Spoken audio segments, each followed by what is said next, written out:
So, to this person on the device just labeled Mac, would you be Stephen Smith? My Christian appellate name is capital S, lowercase Tepehen, capital S, lowercase Mith. Okay, so that would be a yes. Thank you.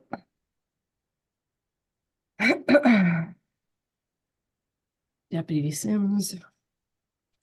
Now calling 24W003208A, the Township of Ypsilanti versus Stephen Cameron Nigel Smith. Deputy Sims, state your name for the record. Deputy Sims. Thank you. Okay, and Mr. Smith, you've already stated and spelled your name out. Thank you. Today is the date and time set for an informal hearing in this matter. What I have is a citation issued November 17th, 2024, that charges that on or about that date you did operate a motor vehicle on Holmes Road at or near Ford Boulevard. And when you were pulled over, you failed to disclose to the officer that you had a concealed pistol and a CPL. If there were ever a solid case for the Second Amendment, it's the fact that sovereign citizens are out here, armed and convinced the law doesn't apply to them. So, it looks like you were also cited for having a window tint. I don't have that citation, which presumably means that it was paid. So, again, this is a civil infraction. There is no criminal penalty associated with this, no jail time, no probation. There is, however, a fine. Before we get started, Deputy Sims, was there anything that you wanted to say? No, ma'am, I'm ready to proceed. Mr. Smith, as you have likely heard already, you have three basic options when it comes to this citation. And these are your three options. You can accept responsibility, that is basically admit that you did not disclose per MCL 28.425F that you had a license to carry a concealed pistol and that you did not present that immediately to the peace officer when you were pulled over. You can accept responsibility with an explanation, so the court can take into consideration any mitigating factors and potentially lessen or eliminate the fine.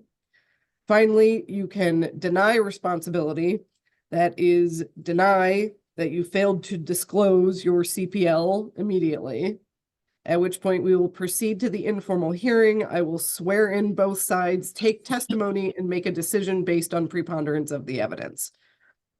Which of those three options are you going with?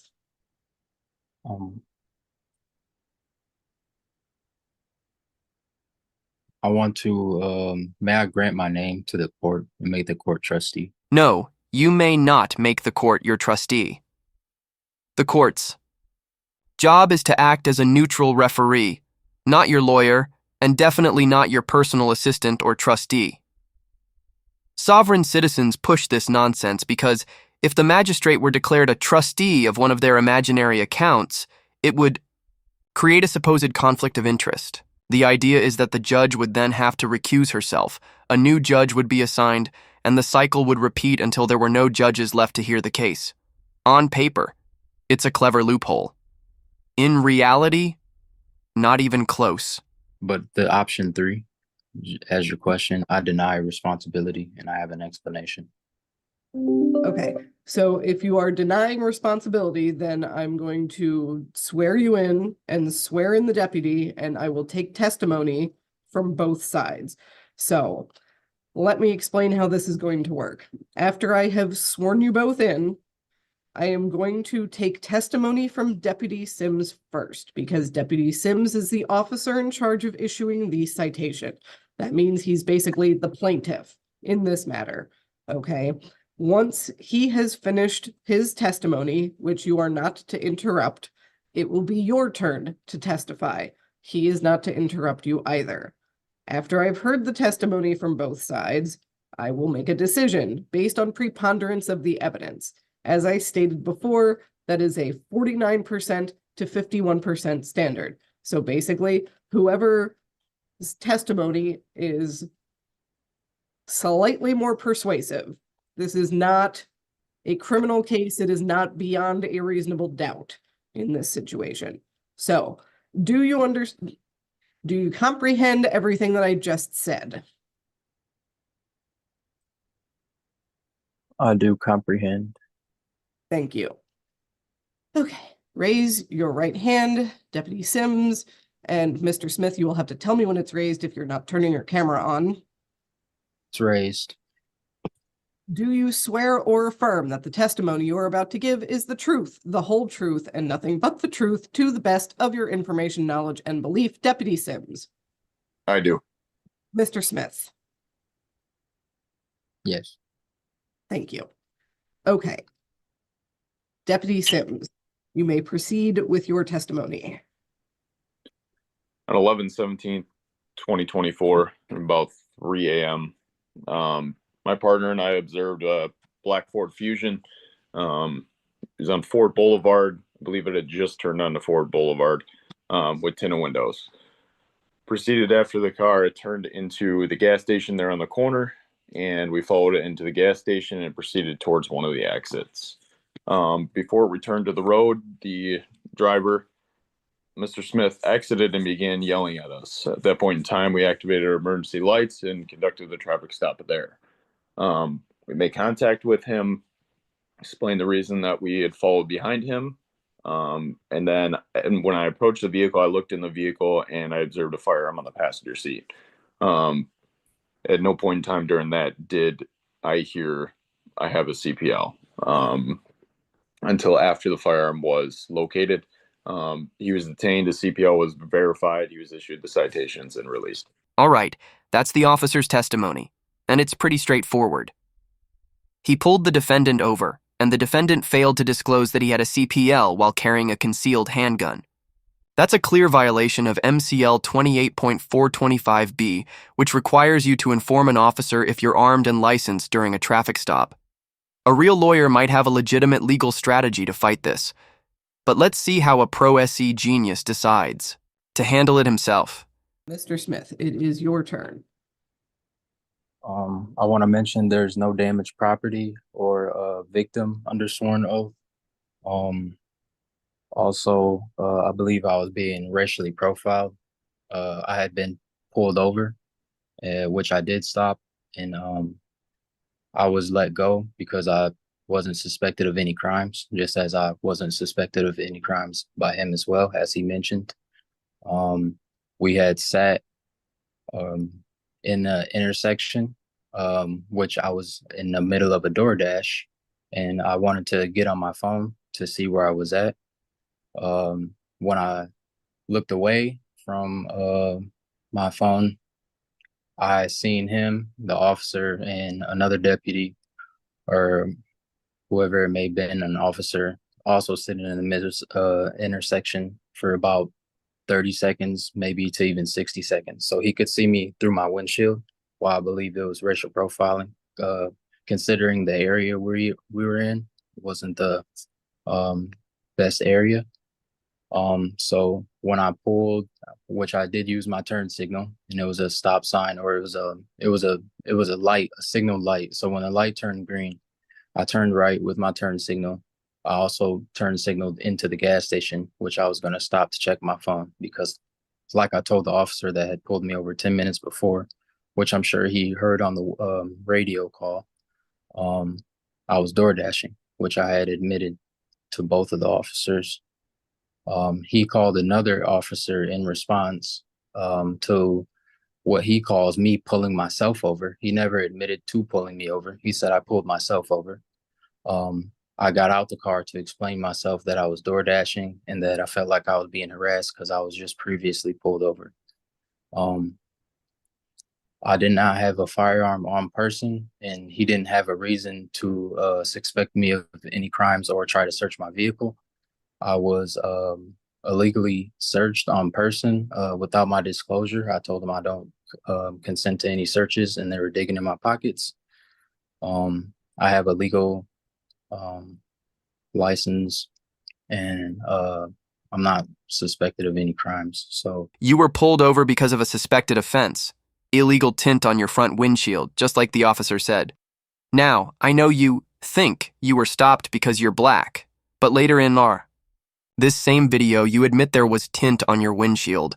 So if that's true, how exactly was the officer supposed to know your skin color before he pulled you over? after he said I pulled myself over, he flashed his lights, and they kind of like grabbed me up, and I feel like they assaulted me in a way. And after he figured out that I did have a CPL disclosure, which he never gave me time to disclose because it was not on my person. So I didn't feel the need to, because I was not present in my motor carrier for him to be in any type of danger.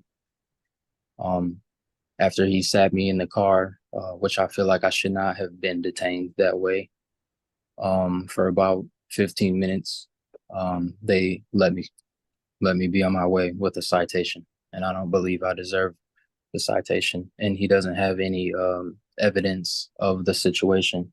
It's just a presumption with no material.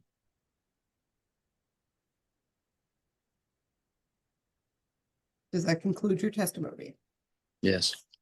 And did you have any evidence or witnesses that you wanted to present? I have evidence on my phone of me asking him, what their badge numbers was, which they didn't really want to disclose.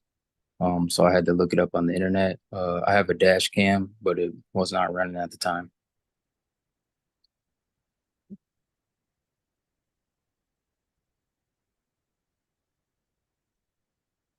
So before we continue, I do want to apologize because I did actually have the equipment violation citation as well. That is for the window tint. So did you wish to address the window tint specifically? That's just how the car came. I bought it that way, straight from Ford. So it's free. In Michigan? Yes.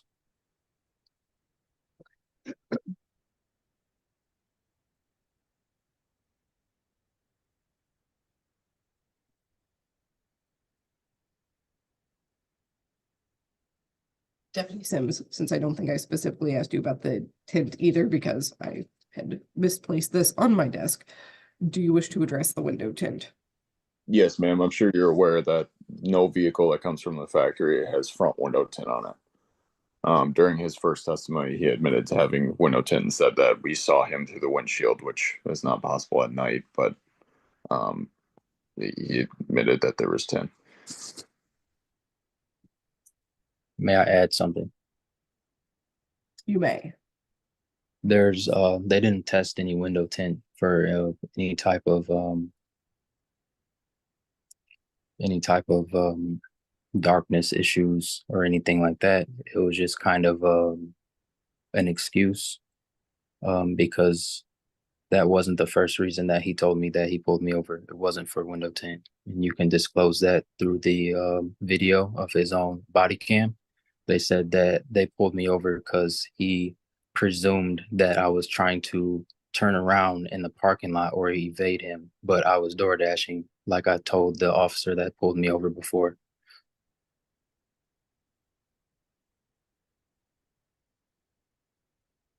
So, Deputy Sims, I believe when you testified a moment ago, you said you had noticed the window tint. Did you want to respond to that to me, please? I guess, what are you asking? You had stated that you initiated the stop, or at least you started to initiate the stop based on observing window tint. Is that correct? So yeah, I mean, I was with my partner. So there's also the part of he came off of Holmes Road, if I remember correctly, turned right into the parking lot, and then cut through the parking lot to go back onto Holmes Road. It didn't seem like there was any intention of him trying to stop at the store or anything like that. So he's also cutting through the parking lot. May I add?